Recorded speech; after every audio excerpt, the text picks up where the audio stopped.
The Cybrarian presents Worms of the Earth, a tale of Bran Mak Morn by Robert E. Howard. Images courtesy of Unsplash.com. Audio samples courtesy of YouTube Audio Library. Additional voices by Cybrarian. Disclaimer: the following may contain violence, references to sex, and language that may offend.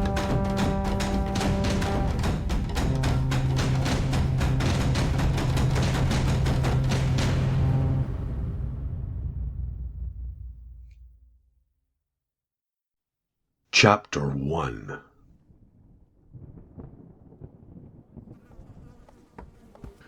Striking the nails, soldiers, and let our guests see the reality of our good Roman justice. The speaker wrapped his purple cloak closer about his powerful frame and settled back into his official chair, much as he might have settled back in his seat at the Circus Maximus to enjoy the clash of gladiatorial swords. Realization of power coloured his every move. Whetted pride was necessary to Roman satisfaction, and Titus Sulla was justly proud. For he was a military governor of Eboracum, and answered only to the Emperor of Rome. He was a strongly built man of medium height, with the hawk-like features of the purebred Roman. Now a mocking smile curved his full lips, increasing the arrogance of his haughty aspect. Distinctly military in appearance, he wore the golden-scaled corselet and chased breastplate of his rank, with the short stabbing sword at his belt, and he held on his knee the silvered helmet with its plumed crest. Behind him stood a clump of impassive soldiers, with shield and spear, blonde Titans from the Rhineland. Before him was taking place the scene which apparently gave him so much real gratification, a scene common enough wherever stretched the far-flung boundaries of Rome.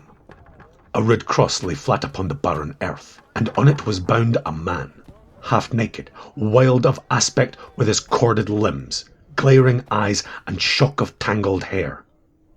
His executioners were Roman soldiers, and with heavy hammers they prepared to pin the victim's hands and feet to the wood with iron spikes.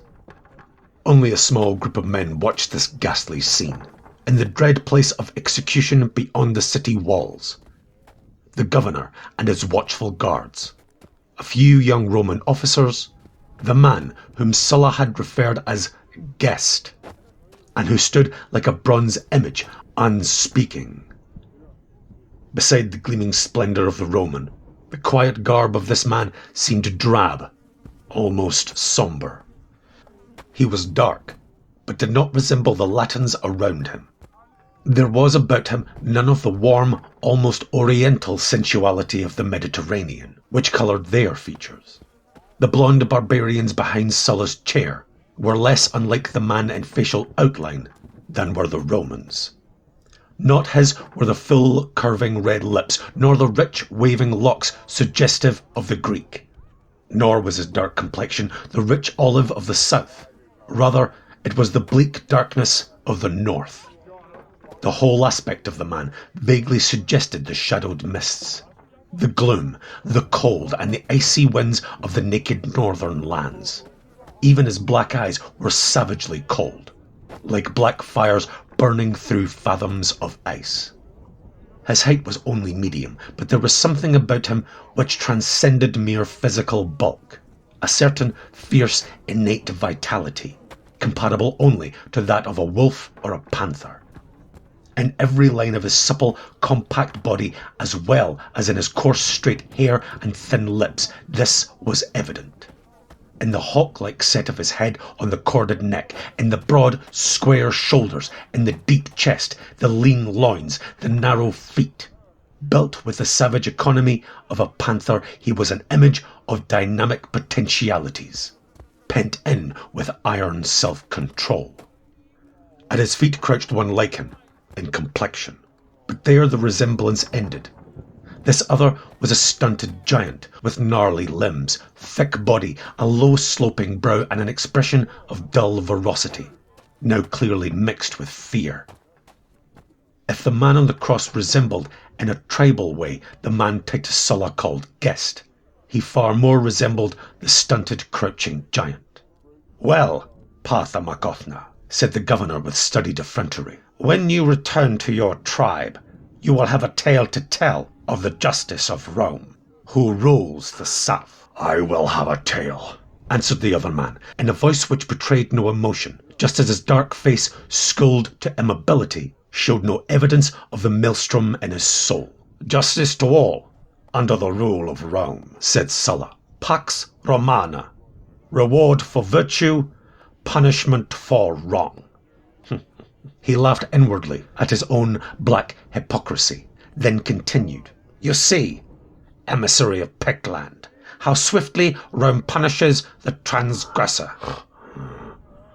"I see," answered the Pict, in a voice which strongly curbed anger made deep with menace, "that the subject of a foreign king is dealt with as though he were a Roman slave." "He has been tried and condemned in an unbiased court," retorted Sulla. "Aye, and the accuser was a Roman, the witnesses Roman, the judge Roman. He committed murder. In a moment of fury, he struck down a Roman merchant who cheated, tricked and robbed him, and to injury added insult. Aye, and a blow. Is his king but a dog, that Rome crucifies his subjects at will, condemned by Roman courts? Is his king too weak, too foolish to do justice? Were he informed and formal charges brought against the offender?" "Well," said Sulla cynically, "you may inform Bran Mak Morn yourself.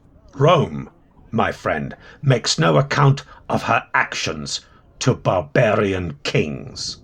When savages come among us, let them act with discretion or suffer the consequences." The Pict shut his iron jaws with a snap that told Sulla further badgering would elicit no reply.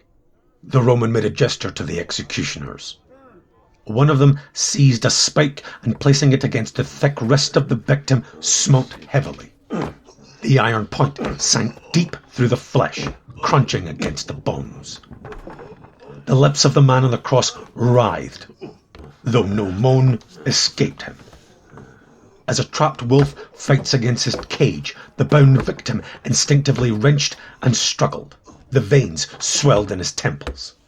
Sweat beaded his low forehead. The muscles in his arms and legs writhed and knotted. The hammers fell in inexorable strokes, driving the cruel points deeper and deeper, through wrists and ankles.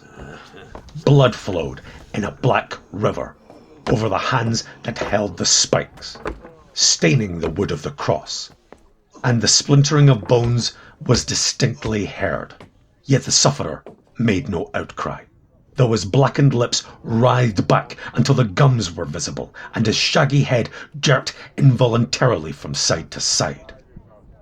The man called Partha Makothna stood like an iron image, eyes burning from an inscrutable face, his whole body hard as iron from the tension of his control. At his feet crouched his misshapen servant, hiding his face from the grim sight, his arms locked about his master's knees. Those arms gripped like steel, and under his breath the fellow mumbled ceaselessly as if in invocation. The last stroke fell. The cords were cut from arm and leg, so that the man would hang supported by the nails alone. He had ceased his struggling that only twisted the spikes in his agonizing wounds. His bright black eyes, unglazed, had not left the face of the man called Partha Makothna. In them lingered a desperate shadow of hope.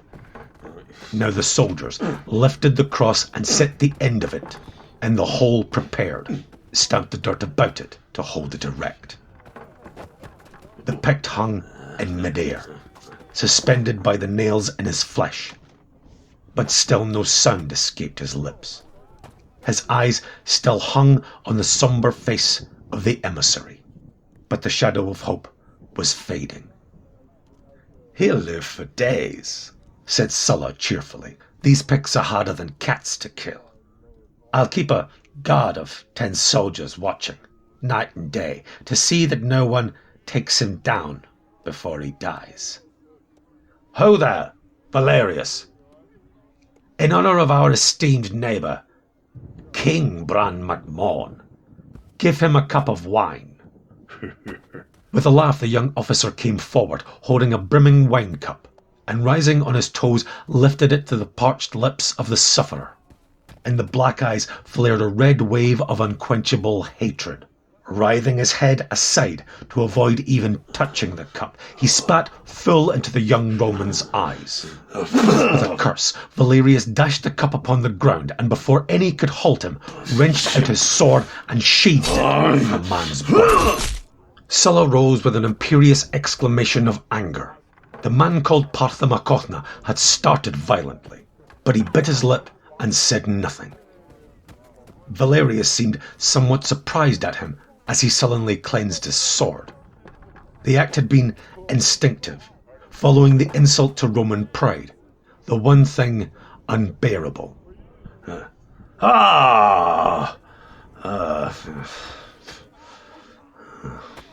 "Give up your sword, young sir," exclaimed Sulla. "Centurion Publius, place him under arrest. A few days in a cell with stale bread and water will teach you to curb your patrician pride in matters dealing with the will of the empire. What, you young fool? Do you not realize that you could not have made the dog a more kindly gift? Who would not rather desire a quick death on the sword than the slow agony on the cross? Take him away. And you, Centurion, see that guards remain at the cross so the body is not cut down until the ravens pick the bones.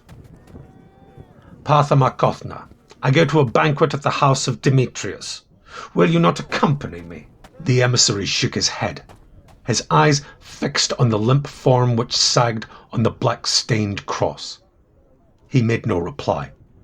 Sulla smiled sardonically, then rose and strode away, followed by his secretary who bore the gilded chair ceremonially, and by the stolid soldiers, with whom walked Valerius, head sunken. The man called Partha flung a wide fold of his cloak about his shoulder, halted a moment to gaze at the grim cross with its burden, darkly etched against the crimson sky, where the clouds of night were gathering. Then he stalked away, followed by his silent servant.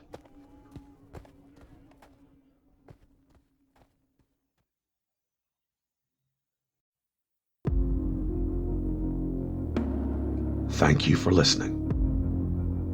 This has been a Cybrarian production of Worms of the Earth, a Bran Mak Morn story by Robert E. Howard. For updates, follow Vane Studios on Facebook, Twitter and Instagram. Images courtesy of Unsplash.com. Audio samples courtesy of YouTube Audio Library. Additional voices by Shazria. Please like, comment, share, subscribe, and hit the notification bell of the Cybrarian YouTube channel. And if you're feeling generous, buy us a coffee to support our work. All links in the description.